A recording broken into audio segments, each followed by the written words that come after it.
Hello, thank you for the continuous support from all of you, my subscribers, and if you are here for the first time, welcome to my small karate channel.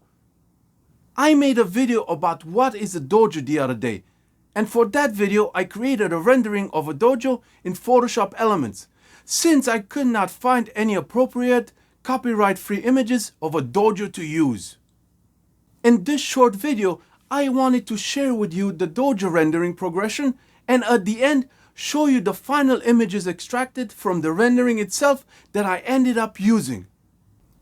And if you haven't seen the What is a Dojo video yet, I put a link for it at the end for all of you to watch it. Well, let me know about your thoughts on it and smash that like and subscribe button if you enjoyed this video. Us!